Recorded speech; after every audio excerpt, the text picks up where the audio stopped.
El hombre no puede descubrir nuevos océanos a menos que tenga el coraje de perder de vista la costa.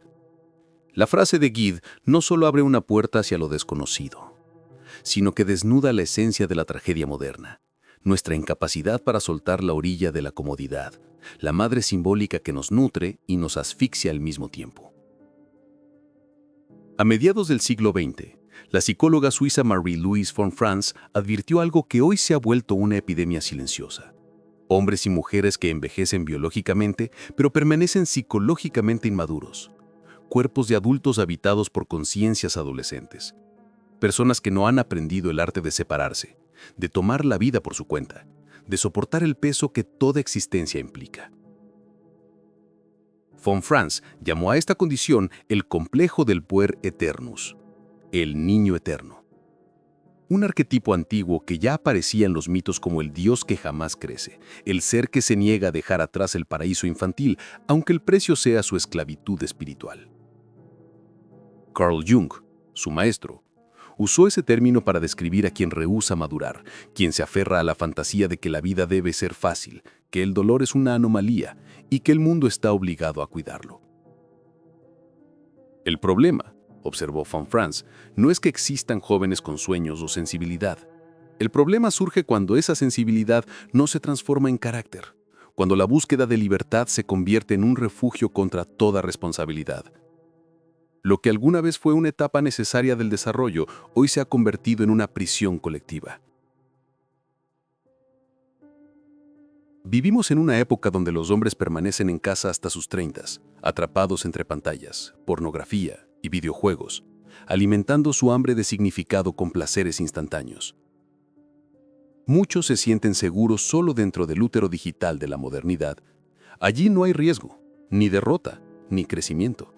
Solo una eternidad estéril de distracción y anestesia emocional.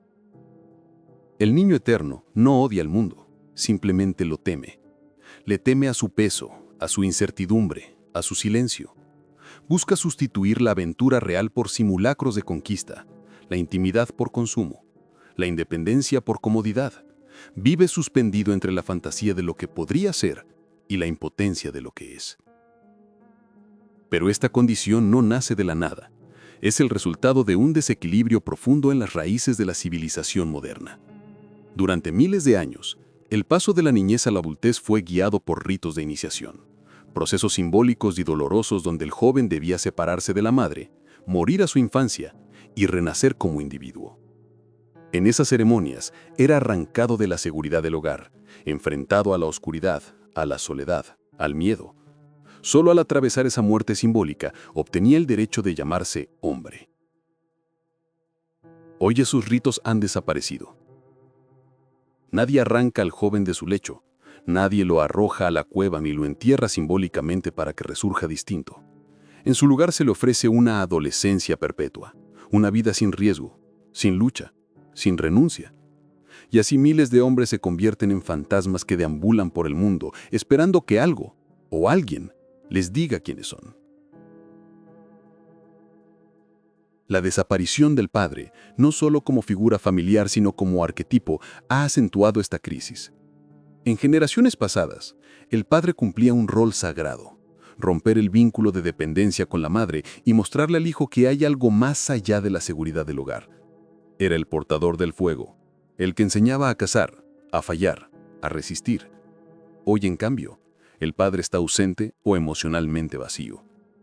Su lugar ha sido ocupado por pantallas, sistemas educativos impersonales o madres exhaustas que en su intento por proteger terminan devorando.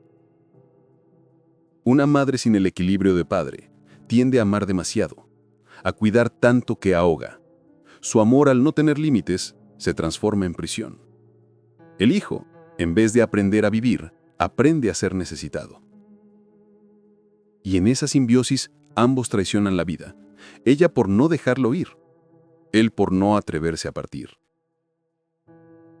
Jung lo advirtió con crudeza. Contempla la conspiración secreta entre madre e hijo y cómo cada uno ayuda al otro a traicionar la vida. Esa traición no es visible, ni intencional, es silenciosa. Se manifiesta en la comodidad, en el miedo al riesgo, en la incapacidad para soportar el dolor. Así se gesta el espíritu del puer eternus, el eterno adolescente que vive anhelando, pero sin actuar. Este fenómeno no se limita a los hombres, aunque se manifieste con fuerza en ellos. Es una enfermedad de toda una cultura que ha perdido el sentido de madurez. En una sociedad que glorifica lo juvenil y desprecia lo viejo, la sabiduría ha sido reemplazada por la inmediatez. Todos quieren comenzar de nuevo, pero nadie quiere transformarse. Todos buscan libertad, pero pocos soportan sus exigencias. Superar el complejo del niño eterno no significa volverse insensible o renunciar a los sueños. Significa comprender que el alma también debe sufrir su rito de iniciación. Debe atravesar la oscuridad de la responsabilidad, la pérdida, la soledad, la renuncia. Solo así emerge la verdadera libertad. El camino hacia la madurez no es una escalera de éxitos, sino una serie de muertes simbólicas. Morir a la comodidad, morir al miedo, morir al niño que aún espera ser salvado. Solo cuando aceptamos esa muerte comienza la vida auténtica. En toda mitología antigua, el héroe debe atravesar la oscuridad antes de merecer la luz. No hay transformación sin descenso. No hay libertad sin pérdida. El alma moderna ha olvidado esta verdad. Ha confundido bienestar con plenitud, comodidad con paz. Pero la naturaleza del espíritu es más severa. Exige sacrificio, exige muerte. El hombre que desea renacer debe primero aceptar el dolor como su iniciador. No el dolor físico, sino el más profundo, el de verse a sí mismo con absoluta claridad. Jung lo llamó el enfrentamiento con la sombra. Ese momento en que el individuo deja de proyectar su culpa en el mundo y comienza a mirar hacia adentro. Allí descubre la verdad que tanto teme, que su enemigo no es la sociedad, ni sus padres, ni el destino, sino su propia cobardía. El niño eterno huye de ese encuentro. Prefiere culpar a los demás, refugiarse en el cinismo, el sarcasmo o la apatía. Pero el hombre que despierta da un paso más allá. Se atreve a mirar el vacío sin anestesia, a reconocerse pequeño y roto. Y aún así, decidir seguir caminando. El camino hacia la madurez psicológica no se recorre con triunfos, sino con pérdidas. El primer sacrificio es la ilusión de ser especial. El puer eternus vive convencido de que el mundo le debe algo, que su talento o sensibilidad bastan para justificar su existencia. Pero la realidad no recompensa potencial, solo disciplina. Solo quien se entrega al trabajo silencioso, quien soporta el tedio y el rechazo, comienza a solidificar su alma. El segundo sacrificio es la fantasía de la madre. Debe morir la voz interior que susurra: «Alguien vendrá a salvarte». Nadie viene.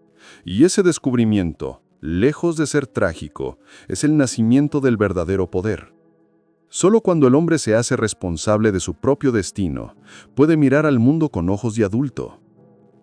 El tercer sacrificio es la comodidad del refugio. Quien desea crecer debe abandonar los espacios donde siempre fue comprendido y entrar en territorios donde su fragilidad será puesta a prueba. Cada pérdida, cada humillación, cada fracaso es una piedra tallando su espíritu. El fuego que destruye también purifica. El proceso de madurez no es lineal. Hay retrocesos, recaídas, nostalgias. A veces el niño eterno vuelve a hablar dentro del hombre, recordándole lo fácil que era soñar sin actuar, desear sin sufrir. Pero esa voz debe ser enfrentada con firmeza, no con odio, porque el niño no es el enemigo, es la parte que debe ser integrada. Solo cuando el adulto abraza al niño, sin permitirle gobernar, se produce la totalidad. No se trata de matar al puer eternus, sino de ponerlo al servicio del alma. Su sensibilidad, su curiosidad, su visión poética son dones valiosos, pero solo florecen cuando están guiados por la madurez. La psicología profunda enseña que el verdadero padre, no el biológico, sino el padre interior, nace cuando el hombre decide sostenerse a sí mismo. No es una figura externa, sino una presencia interna que dice: Yo me hago cargo. Esa es la voz que reemplaza la dependencia por dirección, la evasión por propósito. El padre interior no consuela, desafía, no ofrece ternura, ofrece estructura. Es la fuerza que obliga al alma a erigirse, a construir, a persistir. Y cuando aparece, el caos comienza a ordenarse. El niño eterno busca placer. El hombre guiado por el Padre interior busca significado. El placer termina, el significado permanece. En las sociedades antiguas, el héroe debía pasar una noche solo en el bosque, rodeado de sombras. Hoy ese bosque está dentro de nosotros. Es la mente saturada de ruido, de miedo, de dudas. Allí se libra la batalla, y quien logra atravesar esa noche, sin rendirse, sin pedir rescate, emerge distinto, más sobrio, más fuerte, más humano. La madurez no es una meta, es una práctica constante. Cada día el hombre debe elegir entre dos caminos. El del niño, que reacciona desde el miedo y la comodidad, o el del adulto, que actúa desde la voluntad y el propósito. Cada elección, por pequeña que parezca, moldea su destino. El niño eterno sueña con libertad, el adulto la construye, y en ese acto silencioso de asumir la vida, el hombre descubre la paradoja final, que la verdadera independencia nace solo cuando acepta su propia vulnerabilidad. Porque ser libre no significa no depender de nadie, sino aprender a sostener lo que se ama sin huir, sin destruirlo, sin perderse en ello. Y ese es el fuego que purifica al alma del Puera Eternus, el fuego del amor maduro, del trabajo honesto, del propósito que trasciende el yo.